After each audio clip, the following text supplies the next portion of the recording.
Hi, I'm John Grooters. These aren't just unprecedented times or uncertain times. For millions of people around the world right now, these are lethal times, and I'm not only talking about folks who've gotten sick from the pandemic. 200 million people are at risk right now for hunger and starvation. Today, meet Jason Jones, an ex-Marine, an author, a film producer, and a recently arrested peaceful protester. He's our guest today on No Shame. Have no shame, no, we are not afraid, no shame, on the gospel of his name, it's the power of God, by which we all are saved, we need not be afraid, no shame. Welcome to the No Shame podcast. I'm really excited about a conversation today with a guy I've been looking at and reading your stuff. Jason Jones is our guest. Jason's you're a lot of things.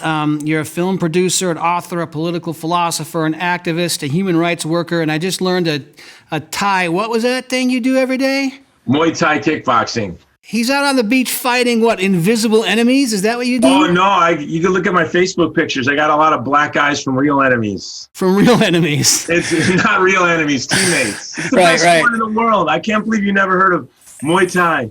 Wow. I have, I've heard of Mai Tais, but that's a different thing. I like Muay Thai. And swimming and ex-military, just a lot of things. Jason, thank you for being on this podcast today. Appreciate you coming along. Well, hey, John, I love the name, by the way. No shame is a saying in Hawaii. You know, you do something, make a mistake. People go, brah, no shame, brah, no shame. Wow. See that?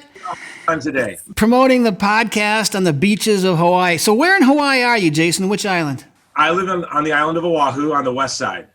All right. Sounds great, except let's just talk about these days we're living in. Like Hawaii is, like you're literally on an island out there, right? Like if the world shuts down, what happens to Hawaii? Well, you know, I've been writing a lot about food security, and it's something I thought about. My first book, in many ways, that I started writing as an undergraduate at the University of Hawaii 25 years ago, I was sort of addled by this idea that any major disruption in the world in the 21st century is going to leave the Hawaiian Islands in jeopardy. Especially by the mid-90s when agriculture died in Hawaii. We used to feed the world, now we can't feed ourselves. Every 2 weeks, if the ships stop coming, in 2 weeks, hunger sets in. A month, famine sets in.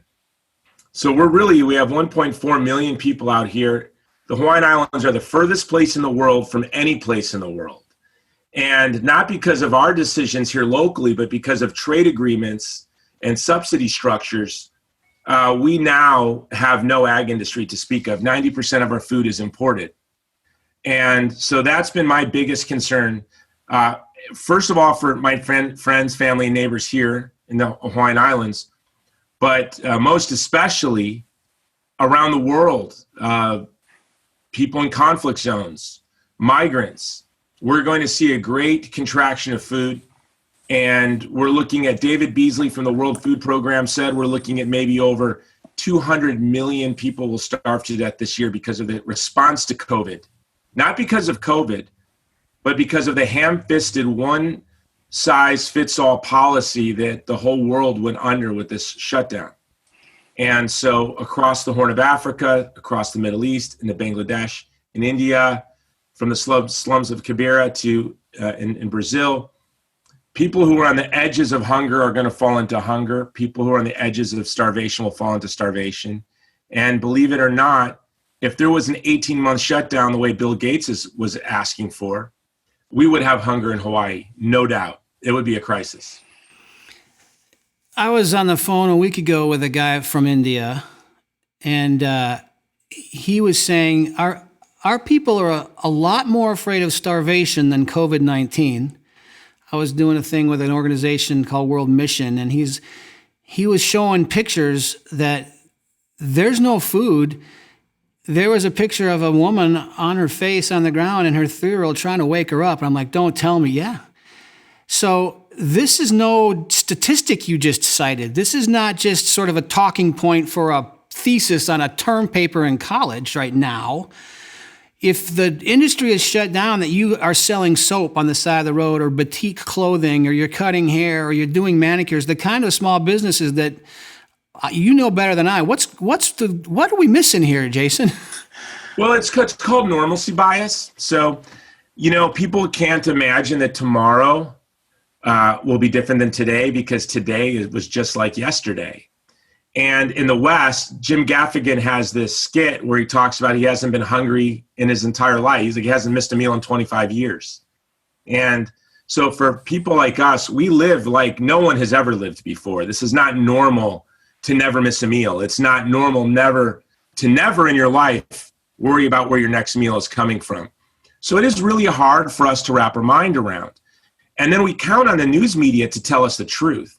But I early on was having articles on famine blocked on social media as violating community standards. I had articles blocked on the genocide in Chinese-occupied East Turkestan against the Uyghur, blocked on social media. And so when you can't disseminate this information, when the news isn't front shelving it, they'll bury it. Now they're starting to prepare us for famine, saying it's a bad locust year, which it is, which the weather is, which whatever. The sun is, now they're saying the solar cooling is what's going to cause the famine this year. It's going to be the locust. It's going to be global warming, solar cooling. It's going to be everything but the ham-fisted totalitarian shutdown of our farms, of our food processing plants, of our mechanisms of distribution. Now, that's not going to be the cause of the famine. And you mark my word, it's going to be the solar cooling, global warming, and locusts.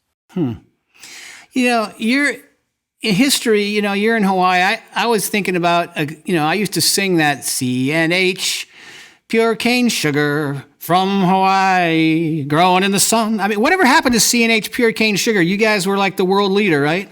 Yeah, global trade agreements in the 90s and GATT 94, I believe, and other trade agreements killed ag in Hawaii.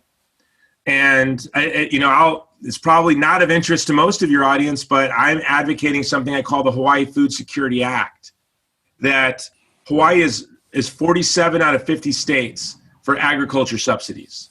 But we're the only state in the world you can't send trucks over the border to bring food to. Mm-hmm. So the people of Hawaii pay 10 to 20% more on everything. You ever see those commercials and they'll say, doesn't apply to Hawaii and Alaska. Mm-hmm. Or in Hawaii and Alaska, prices may be different. Mm-hmm. The reason why prices are different in Hawaii and Alaska is because of the Jones Act. The Jones Act is there to protect domestic shipping and shippers, and shipbuilders, which I'm for. But I think Hawaii, Alaska, and Puerto Rico should be exempt. When ships go from Asia to the United States, they go right past Hawaii because they have to. Then they go to the mainland where they unload everything, and then they get on American ships to go from LA to us. Now, if Hawaii were exempted from the Jones Act, we could send goods and services to Asia and to North America, and we could have a growing ag industry. We could have, and the cost of our goods would be less. That's never going to happen. So what I'm advocating is the Hawaii Food Security Act. If we have to pay more to protect domestic shippers because that's important to national security, I think making sure 1.3 million Americans don't starve to death is important to our security. And if we were around the middle of the pack in agriculture subsidies, I'm for the free market. The ag industry does not exist in a free market. It's the most protected and subsidized industries in the world. We should be subsidized to at least be able to feed ourselves. Like you said, we used to feed the world. If I go to buy a pineapple right now down the street on the west side of Oahu, I live on what was a pineapple plantation. That's where I live. But if I were to go to my local store, guess where my pineapple's from? The Philippines. If I buy it canned, it's from Puerto Rico. No way. And I live in Hawaii. Same thing with my sugar. So No way. So to all of you people out there in America who love Hawaii, when I get this Hawaii Food Security Act introduced, I might have to go to a friend of mine in Congress, not from Hawaii. When I get it introduced, we need to support this, because if this were an 18-month shutdown, there'd be starvation in Hawaii. So the Jones Act, it's named after you, Jason. I'm talking with Jason Jones, author and film producer and other things. But But right now, we're talking about our own state. We're talking about an American state. It blows my mind that you have to buy pineapples from the Philippines and import sugar. It blows my mind. It's sort of like what happened with the dairy farmers in California when their water was diverted. I mean, these are dumb decisions. Why do we make such dumb decisions, Jason? Can you answer this for me? Yeah, I mean, a neoliberal worldview is really destructive. And if you look at those trade agreements in the 90s, it not only destroyed Hawaii, it destroyed agriculture in Mexico. So all of those Mexican families that had family farms and family businesses, they had to sneak across the border to go work on corporate farms in North America, in the United States. So, distant, unelected bureaucracies have caused so much problems. And hopefully this new normal, what I've been arguing for is we need a new normal. We do, but it needs to be freer, wealthier, healthier, and more secure. And they go together. A free economy leads to wealth. Wealth leads to health and security. And we have these politicians who are promising us less freedom, less wealth, less health, and less security. That's normal. Get used to it. No, not getting used to it. Today, a big thing happened with President Trump cutting our ties with the World Health Organization. Distant, unelected bureaucracies that you or I have no influence over, but you or I are confined to our homes. My friends in Turkey, my friends in Kenya, my friends around the world are literally lives are being. I was arrested and thrown into a police car at a Reopen Hawaii event, not because of anything any law from my legislature, not even anything federal law. No, because of a distant, unelected, transnational bureaucracy put down guidelines that everyone obeyed like sheep, and they were wrong on everything. So why was agriculture destroyed in Hawaii? Agreements among distant, unelected bureaucracies. Why were we locked in our house? Agreements by distant, unelected bureaucracies. Why are people starving to death today in the world?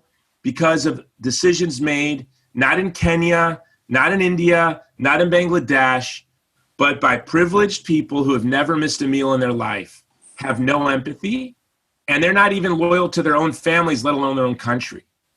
These are normal people. These topics, these in some ways would fall like under a political philosophy debate, except it's become very real now for everybody in the country.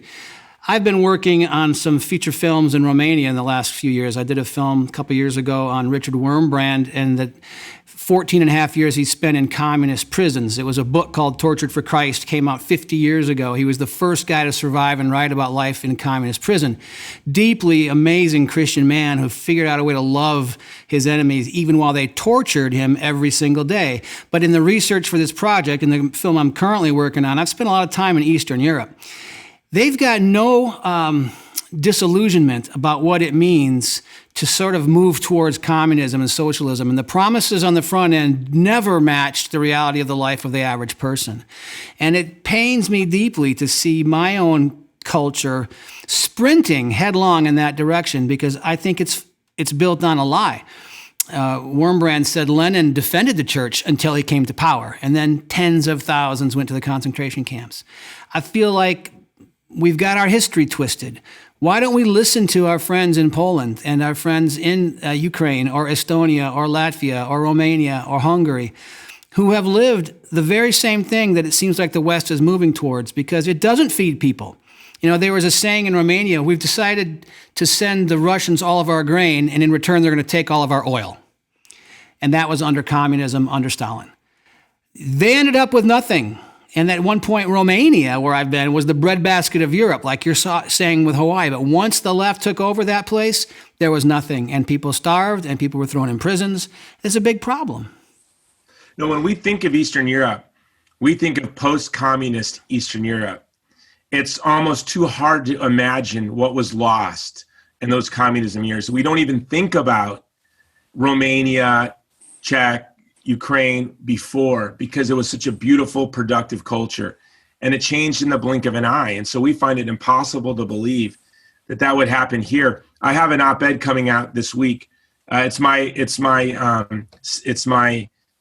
commencement address to the class of 2020. And it's a challenge to them. And I say that it's really, the decision has been made. Do you want to live in a liberal society or an illiberal society? And by liberal, I mean in the classical American sense of liberal, not what it's come to mean being co-opted by the left, but liberal by meaning freedom of speech, freedom of the press, economic and religious freedom, that we don't want to call the mob or the power of the state to crack down on people who we disagree with. And there are people on the left who are liberal, who believe in freedom of speech and diversity of ideas. And there are people on the right that believe in this. I'm a conservative who believes in the Anglo-American liberal project. And there are people like Joe Rogan and Elon Musk and Peter Thiel and Jordan Peterson and Dave Rubin. They're all of these people. They're not anywhere near on the political spectrum in the same place. But what they share is this basic American idea that we can disagree without trying to incite a mob to violence or the government to violence on my behalf. And now we are seeing the rise of the illiberal left. Well, the left has become almost monolithic in its illiberalism. And on the right, there is the rise of the illiberal right. But what this shutdown for me has driven home for me is that its game is on. That we want to have a peaceful, prosperous, free society where there's a diversity of ideas, where we can disagree passionately on important principles, but we agree on the first principle, the founding principle of this country, that every human being has inalienable rights and that those are inviolable. And that's the yeah, you know the deal. What's that? Yeah, well, actually, it's really Joe Biden was beginning to recite that, and he got 6 words in. The all men are created, and you know the deal. I'm just quoting Joe Biden there. Joe Biden literally said, "You know the deal." Yeah, he couldn't quote the rest of it either because he forgot or he didn't want to say it's endowed by your creator. I'm not sure which of the two it was, but I think he didn't want to say endowed by your creator. You know the deal. The deal. What's the deal, Joe Biden? The deal is we're the only country in the history of the world founded on a vision of the human person. And I tell my atheist friends, I say, whether you want to acknowledge it or not, that's how I became a Christian, as an atheist. I was an atheist, a hardcore atheist. But I was searching for an anthropology that supported what was self-evident about the human person. You can look at a human being and know they have an inviolable dignity, a unique beauty. You could fly in a spaceship in any direction with Elon Musk. For eternity, you'll never find anything as beautiful as your obnoxious neighbor that leaves the garbage can out for 3 days after pickup, right? So, wait, I thought you lived in Hawaii. How did you know I did that? Wait, are you spying on me? What's going on? No, I get it back. Sometimes a day, maybe 2. Usually. So, by the way, I get mad at them for doing that. Sometimes we do it too. So, and I'm a hypocrite. So, but I couldn't find any support for the self-evident dignity of the human person, except for in the gospel of Jesus Christ. So when the second person of the Trinity became man, that taught the world the truth about the human person. And it was never, we are a Christian country. People don't want to admit it. We are founded on the Christian understanding of the human person, period. You can be Muslim, Jewish, you don't need to believe in God. But what we all need to hold on to is that vision of the human person. And if you want to let it just float on a cloud, we have an inviolable dignity, and it's just up there. It never bothers you to try to understand the source of that dignity. That's your business. But the only source for our understanding of the beauty of the human person is the gospel of Jesus Christ. That's how I became a Christian. And I think that's why Joe Rogan didn't want to say it. Joe Rogan it was offensive to him. The founding principle of this country offends Joe Biden. That's disgusting.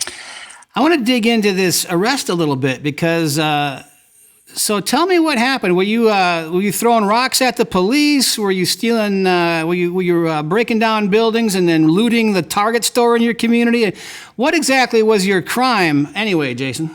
No, those are all legal. I think there are lots of stations fire. I didn't do any of those legal activities. I did the illegal activity of expressing my grievances to my elected officials in front of the state legislature, assembling with my friends, and covering the event as a journalist for the stream. By the way, all of which I thought was protected by the First Amendment. The Attorney General of the United States sent a letter out to my Attorney General the day before saying this event will be protected free speech. and yet they arrested me. Now, in fairness to the police, they did not want to arrest me. They didn't want to arrest anyone. They had orders to arrest us, and they were basically telling us, just walk away. Pretend you're leaving. Just walk over there. And it was a little game. But when the police officer said to me, just pretend you're walking away, I don't know if you saw the footage. I did not. And that's when I lost my cool. And I said, no, I'm not pretending to walk away. I'm walking away. And I'm staying at this event. And you can either man it up and disobey an illegal order and not arrest me, or you can follow an illegal order and put those cuffs on me. But I'm not pretending to leave. You need to really obey an order or really disobey an order. Then his commanding officer said, cuff him. And they cuffed me. And then I turned to my wife and said, honey, do you have the car keys? I wanted to make sure she could get home. I didn't know if, because I was cuffed, I didn't know if they were in my pocket. She said, I have the car keys. I'm like, okay, get the barbecue ready and like bail me out in a couple hours. But what was amazing is within 4 days, the attorney general, the governor, the mayor, and the chief of police all signed a letter to my lawyer promising they would never arrest me again for exercising my constitutionally protected rights.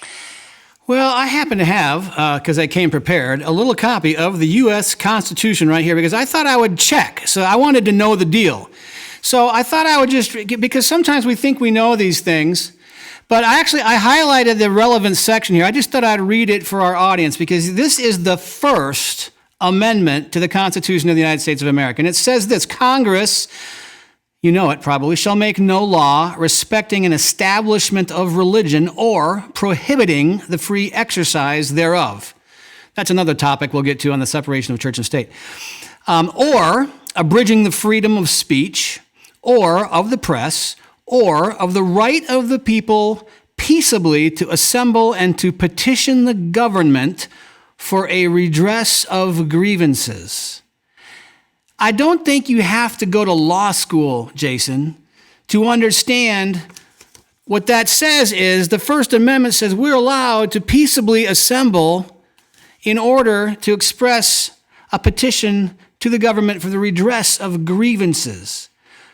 Tell me again what you were doing out there at the Reopen Hawaii event. I must have missed something because it seems like that's what you were doing. Yeah, I think you have to go to law school to know that it doesn't mean what it says. Ah, okay. If you went to law school, you would know that clearly only a dilettante would think that means I have the right to express my grievances. Hey, Of the legislature. Call me stupid. And I did not want to get arrested. I have my job, probably like you, all of us. This shutdown for me has meant more work than ever. I've worked 16-hour days. I've been doing podcasts and radio shows and TV shows. Today, as I was coming down to your show, my daughter was like, Daddy, can you come see something? I'm like, Daddy has to do a podcast.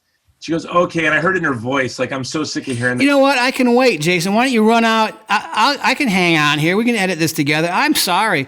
No. I don't mean to. But my point is, I've just been working harder than ever, as you have been, as everyone has been, who's got their own business, is running their own organization. You've got movies in development. And, so we're working harder than ever. I said to my wife, let's just go there, show face, and because I'm one of the organizers, I'd rather just barbecue with the family, but let's go do our duty. And I'm not even going to speak, and let's just get out of there. But when I saw a military cordon being put around us, then I just, I got animated. But we didn't go there for trouble. In fact, the day before, I went to the police station to try to meet with the chief of police. She wouldn't meet with us. And I just wanted to say, we don't want any trouble. I blame the police union, really. And the reason I blame the police union for what's happening in Minnesota and all these police stations around the country, police forces around the country, and what happened in Hawaii, I have no faith in our politicians. Zero, zilch, none. In Hawaii, we have not had one. I'm friends with so many of these people, are my close friends. I'm mad at all of them. Not one of them has stood up to the narrative. Not one of them has defended our constitutional rights. Not one of them has advocated for businesses. They're all looking at each other, thinking about what can I say. They're just trying to one-up each other or get a little behind, just thinking about the next election. And so I'm really disappointed in our elected officials. But yeah, no, I went there. We didn't want trouble. We just wanted to express our grievances. But they handcuffed me, arrested me, and now that was good though, because I'm going to a protest right after this.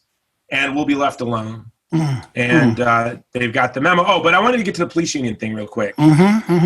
This tragedy that happened in Minnesota, when you have our police being forced to work in the worst types of conditions, they are being, they have to enforce all sorts of ridiculous laws and rules, especially now during the shutdown and the quarantine.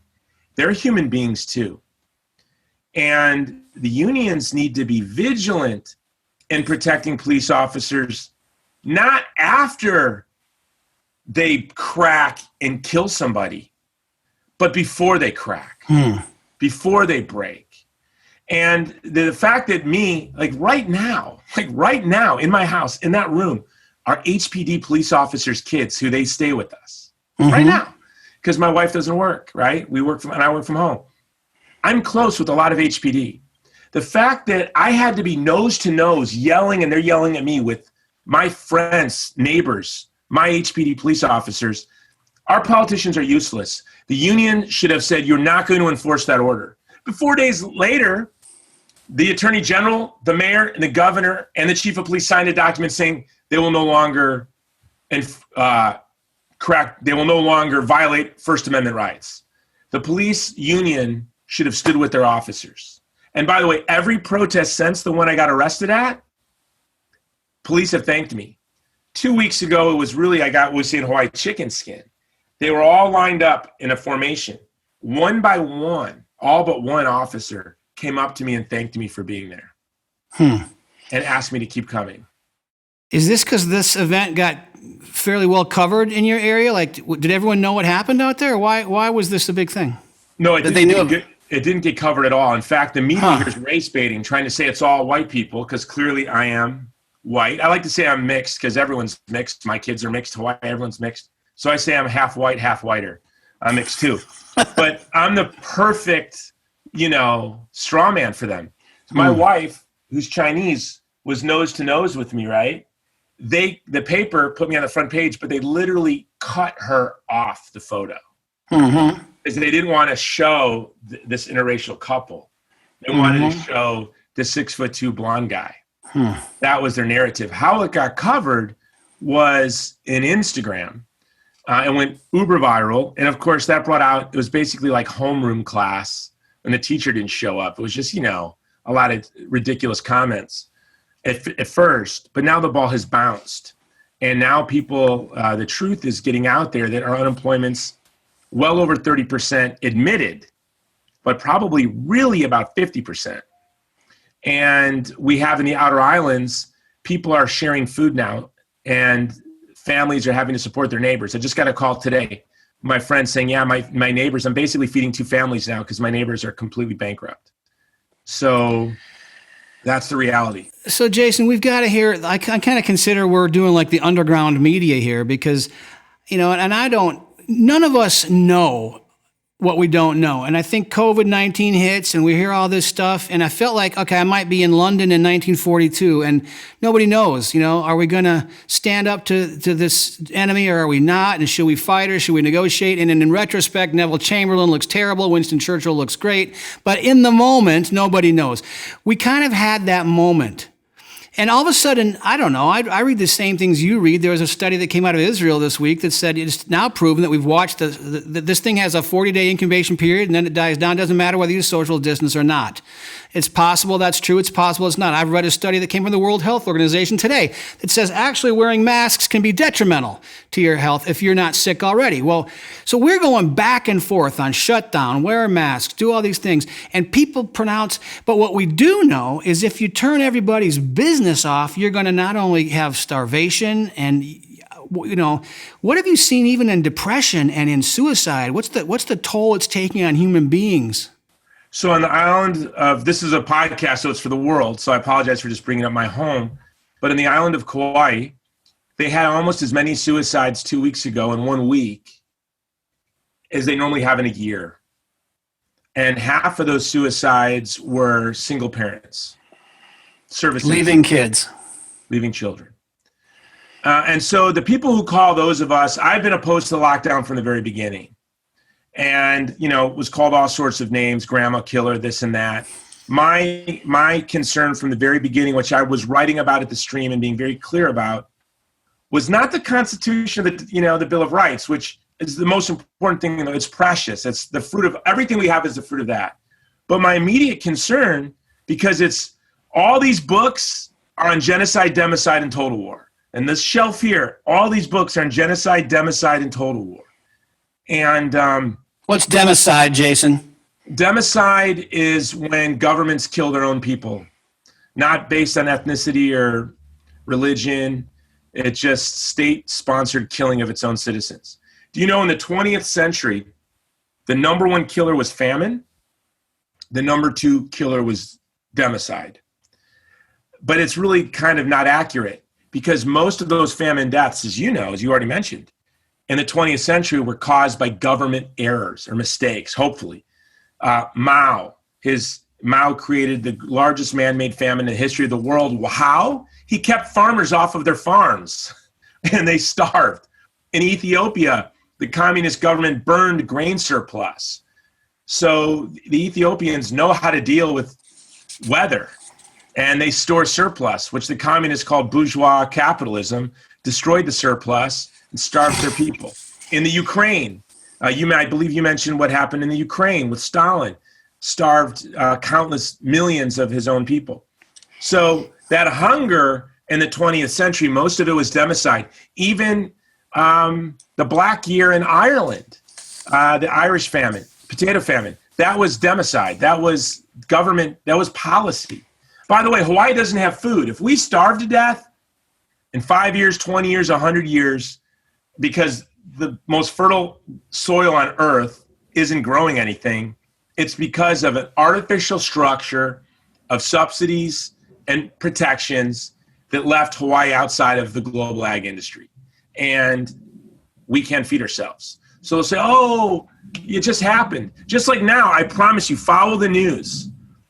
It's locusts, global warming, and global cooling are causing famine this year. And they're preparing us for this famine, and they're preparing to have clean hands. Oh, yeah, it was people driving SUVs that starved the world, not the global shutdown.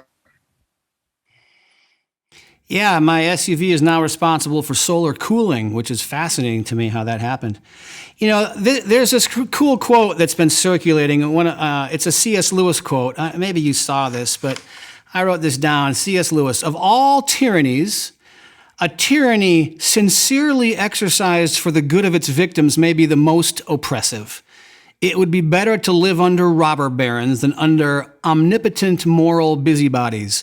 The robber baron's cruelty may sometimes sleep, his cupidity may at some point be satiated, but those who torment us for our own good will torment us without end, for they do so with the approval of their own conscience. Isn't that an interesting quote?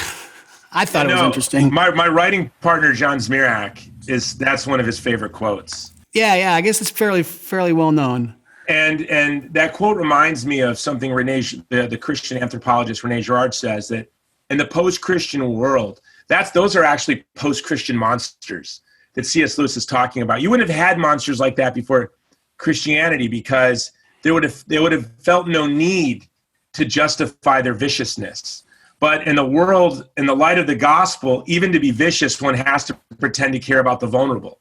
So these are the most dishonest animals. These are the most dishonest monsters. That everything wicked they're doing is on behalf of some aggrieved class. So you're burning down an auto store in Minneapolis. You're not a vicious criminal. You care so much about this victim of police brutality. When you wear your mask, when you snitch on your neighbor, it's not that you're an envious jerk. No. You care so much about the elderly in the old folks' home. But you know what betrays them? Cuomo literally sent people with COVID into nursing homes. And I think that's responsible for 6,000 deaths. Cuomo's mistake. And then he passes the buck on to the CDC. You have in Michigan, a young man, and I'm not mad at this young man that was bipolar, that beat this elderly man. He's mentally ill. he should have been protected, and that elderly person should have been protected. You send a sick young man into an old folks home, and the sick young man has COVID, then he violently lashes out. What did they think was going to happen? But no one cares about this. They only care about what they're told to care about. If you're only concerned about the Uyghur when it's permissible, if you're only concerned about violence against black males when it's permissible, I am upset at police brutality, but I am also upset that in the Chicago public schools, like in Harper High School, you're more likely to get shot going to Harper High School than going to Iraq with the Marines. And if you're only outraged when the media and the establishment tell you you're allowed to be outraged, you're banal, as Hannah Arendt would say. It's not that you're choosing to be good or choosing to be evil. You're not choosing. You're just being used. You know, it's Jason, I love the chance to talk with you. And I know that the books and the library and the study and the work you've done have led us to a conversation like this. You know, you just brought up Cuomo, who's been on the news. He was doing daily newscasts. His star meter was really rising. And I was just kind of researching some of your work in prep for this podcast. And I had forgotten a couple of years ago when the Empire State Building turned pink. Can you just remind me what that was all about? Yeah, I'm making a movie now with Benjamin Watson, and that was the inciting incident of our movie. Really just unbelievable. I didn't get out of bed for 3 days. So abortion is at the heart of my work. When I was 16, I got my high school girlfriend pregnant. The day I turned 17, I joined the Army. While I was in basic training in the third trimester, her father beat her up and took her to Chicago Masonic Hospital, where she had a forced third trimester abortion. And I was a young high school dropout, knew nothing about religion or politics. And that was my inciting incident to the reality of violence to the vulnerable. So that issue is close to my heart. And as a young 17-year-old, I said, I'm going to tell the world that this is happening. I didn't think people knew. This was now in 1989, and I was 17 in the Army. I didn't know that you could kill a child in the womb. I didn't think anyone knew. So I'm like, I'm going to tell the world. So flash forward to Cuomo. I see that Freedom Tower, where 2 planes flew into the World Trade Center, that very space above the earth, was lit pink, not for a woman's right to choose vaguely, not for women's reproductive rights, but for third trimester abortions and quote unquote, born alive abortions or infanticide. He lit Freedom Tower up celebrating that New York would protect the quote unquote right to abortion till the moment of birth, and that children that survived abortions could be put to death. And it so rocked me. It was like the opposite experience when I thought, the world needs to know. And now I'm like, not only does my country know, they're lighting up Freedom Tower. But something interesting happened. In the 2 weeks after that, there was a Marist poll. There was a 10-point swing towards the pro-life side. No kidding. I never heard that. And so many people I've talked to since then, I didn't get out of bed for 3 days. I'm telling you, I laid in my bed for 3 days, and my family would come in and bring me food, and we'd watch movies. And then after the third day, I dragged myself out to the boxing gym, and I just went and trained. And I asked my friends if they wanted to spar, and I probably sparred like 12 rounds, like a 1970s heavyweight championship.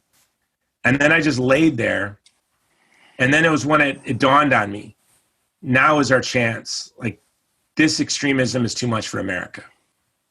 And I think it was, but that's who Cuomo is. This is a guy lights Freedom Tower up for infanticide and sends people with COVID into nursing homes. You know, if we had time, man, and this could be on a little picnic table on the beach, but just because I'm fascinated. You know, when you look, we were talking about the founding of this country and the principles.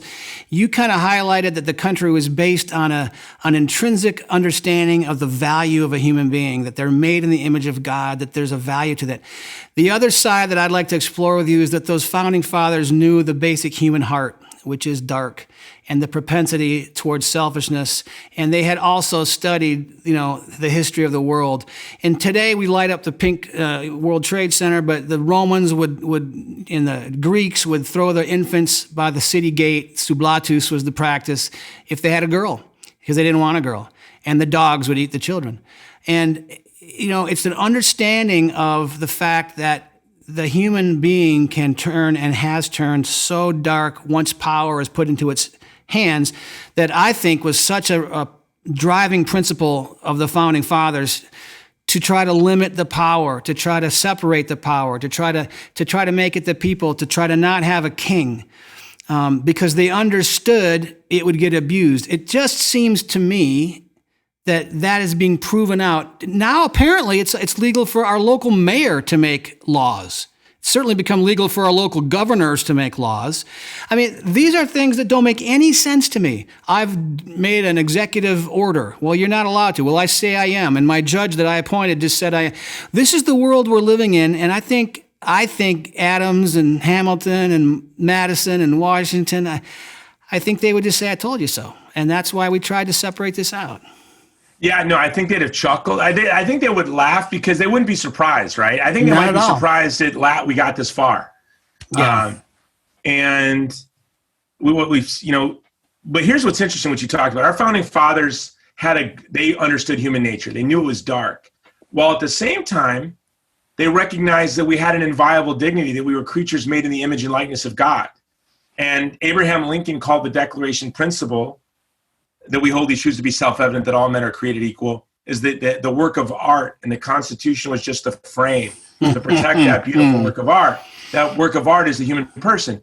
Yet, so they knew that we had this inviolable dignity, but yet they wanted to bind us with chains so we couldn't hurt each other. G.K. Chesterton said, when asked what was wrong with the world by a newspaper, he had a 2-word answer: I am. And that was his response to the newspaper. And as Christians, we know, like, every Christian, I think, looks at themselves as the worst person they know. We know ourselves the best. I know every inclination of mine, every sin I've ever done. I don't know anything about you. You're a saint, for all I know. I'm not, right? So, for all you know, I'm a saint. So, right. But yet these ideologues that say that we're infinitely perfectible are vicious and cruel and brutal and want to wage a war against our nature. Where the founding fathers understood we had an inviolable dignity, but recognized we were prone to corruption. Where these utopian ideologues, they say we're infinitely perfectible, and boy, are they they want to perfect us, all right. They want to use drugs, they want to use violence, they want to use propaganda to take this and make me infinitely perfect. What do they mean by perfect? They want me to be they want me to be obedient. They want me to be interchangeable with every other human being, like a light bulb. The concentration camps in North Korea, in China, what they were in Romania, they're called re-education camps. It's all to just educate you for your own good, to perfect you. And so we will torture you today, and we will beat you tomorrow, and we'll call it re-education. That's the monocle that they use. Yeah, because they cannot tolerate. They're always like a crisis of liberalism. And again, guys, when I use the word liberal, I'm using it the way that it means those who believe in freedom, not leftists. Those who are actually, most people who call themselves illiberal, call themselves liberal, are illiberal. David Horowitz recently tweeted that within every progressive is a tyrant waiting to come out. And but those of us who believe in a liberal society, we don't all need to be on the same page. We don't need re-education camps. We don't need to be homogenous. In the Federalist Papers, the founding fathers they understood that we're prone to faction, and that factions are what people do, and that's who we are. That doesn't mean that we smash every faction. That doesn't mean we want our faction to lord over and dominate other factions. A perfect example of this, and I'm going to get a little wonky for you, is Switzerland. Switzerland in the 19th century was one of the most violent places on the world, which is hard for people to believe. But you had cantons that were based on religion and ethnicity and language and this small political community. And they were trying to follow the French Revolution's model of a strong central government. So every ethnic and religious group, every language group was fighting for power to control the canton. Not that they wanted to lord over other people. They were just afraid if we don't have control, they'll lord over us. Mm-hmm. So they devolved power down into what we now know as the canton system. And what a brilliant solution. But now we see the world being homogenized. And, and it's really this neoliberal, privileged elite class that lack all sorts of natural human affections. But this COVID crisis, to me, could be our inciting incident as a community. That I have a saying: think local, act local. Not think global, act local. Think local, act local. Think about your family, your friends, your neighbors. You have accountability. If you're like, think global, act local, you can disrespect everyone around you and imagine I'm doing it for some greater good. When you're not. No. You live in a neighborhood, think like you live in that neighborhood. And this is it. This is like the global French Revolution that's taking place right now. And we need to win. And by we, I mean everyone, from Kenya to East Turkestan to Michigan to Honolulu.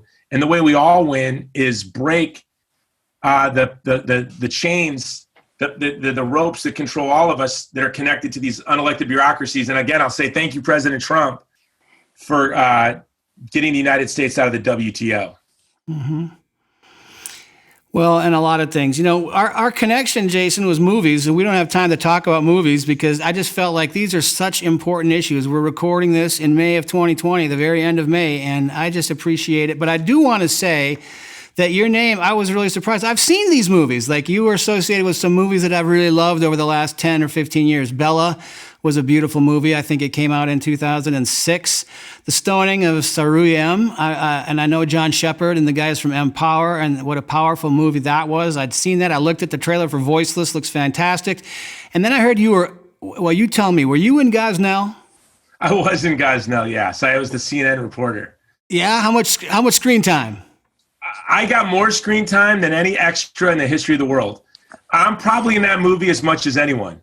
And it's ridiculous. Like, I'm going to have to watch it again now that I've met you.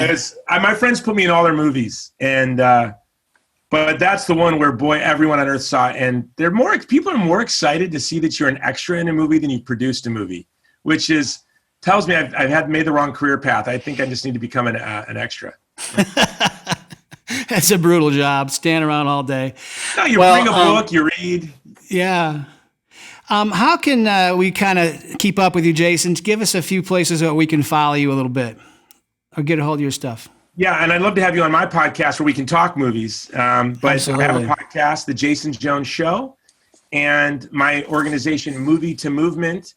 Our website is movietomovement.com. And then through Movie to Movement, we have an initiative called the Vulnerable People Project, where we work to advance the interests of stateless ethnic and religious minorities, like the Yazidi or the Uyghur or the Christians in Iraq and Syria. And you can go to our website there, which is thegreatcampaign.org. It's been a big week for us at The Great Campaign because Congress finally put the Uyghur Human Rights Act on President Trump's desk. And President Trump has been the world's biggest defender for the Uyghur, which are an ethnic and religious minority in Chinese-occupied East Turkestan. 3 million of them are in concentration camps right now. Their organs are being harvested. Their women are being forced to marry Han Chinese. And it's really the greatest act of genocide since the Holocaust. And what's sad is most Americans may have never even heard the word Uyghur or Uyghur. How do you spell Uyghur? Ughyr. Where's my dopa? I usually have my Uyghur hat around here, but my kids wear it all the time, so it's probably. These are real issues we're talking about today, Jason, and real people. I deeply respect the energy you bring to the subject, the clarity that you're using. I'm not so familiar with this very topic that you just introduced. I work with the Voice of the Martyrs on some projects, and I'm quite familiar with what's happening to the Christians and the Christian churches in mainland China. And as we speak, Hong Kong, just give me 2 words on Hong Kong. What in the world? Yeah, what in the world? You know, my mother-in-law was, I think, Miss Hong Kong 1964. And so, No kidding. yeah, in fact, today after this, I'm going to take a relative to the airport who's heading back to Hong Kong. And it's a different place than he left. And this is, when I wrote my book, The Race to Save Our Century with John Zmirak, and then mid-90s when I started it, and I gave myself 20 years, I wanted to publish it on the 100th anniversary of World War I, which is what we did. And I just wanted to order my life in a way that made sure that my posterity lived in a more peaceful world than my grandparents. Mm-hmm. We were seeing everything unfold the way that I feared that it would when we wrote the book. A genocide erupt in 2014 in Iraq, 100 years after the Armenian genocide. We now see this vicious rise of really fascism in China, a new sort of technological fascism that's horrifying. We see this, what we call neoliberalism, but again, to me, is just fascist. The rise of this fascist, globalist, homogenized state. And when John and I wrote that book, we had 5 principles, I'd like to say them real quick, of a healthy civilization, which is recognition of the imago Dei in the human person, the incomparable dignity, acknowledging a transcendent moral order, that there's a law above man-made laws, customs, and traditions, that we can judge our customs, laws, and traditions by. 3 is subsidiarity, that distant, unelected bureaucracies have little influence in the life of the people, that the most powerful organizations are non-governmental, free associations like churches and communities and families. 4 is the humane economy that adjusts social orders grounded in private property, rights protection. And 5 is solidarity, that we order our lives to serve the most vulnerable rather than scapegoat the most vulnerable. These are the 5 principles. Well, if we look at the world, we see an open denial of human dignity, an open denial of any law. You can't get on the Supreme Court today if you admit that you believe in natural law. Can you believe that? You'll be blocked by the Democrats. Subsidiarity has gone completely out the window. This is the most pragmatic of all the principles. You cannot have a totalitarian violence if you don't have, if you have empowered local and community institutions.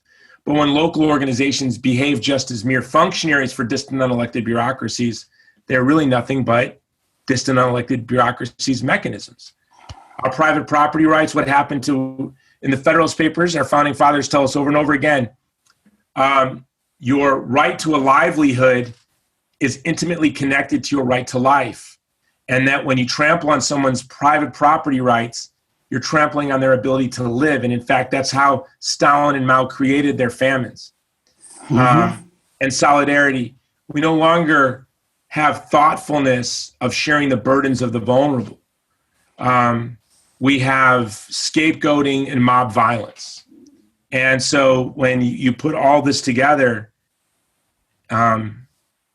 it's hard to see, unless there's a powerful act of will of a small, energetic minority, that we're going to drift into a century of democide, genocide, and total war and famine. Well, it sounds like the apocalypse to me, Jason, and I don't mean that as a joke. I haven't read your book, but man, I can't wait to take a look at it. The thoughtfulness that you've approached this with, and in the midst of these things, which drive me crazy when I think they're preventable, I hate to see us slide back into these kind of controlling entities that leave people broken and hungry and powerless and waiting in long lines and dead.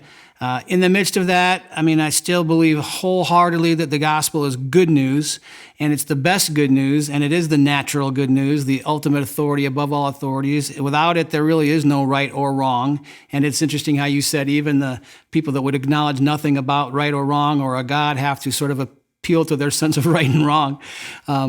But these are fascinating. These are deep topics. It's happening right before our eyes in real time right now as people are being denied their livelihoods, the ability to cut hair or sell their hot dogs or go to work.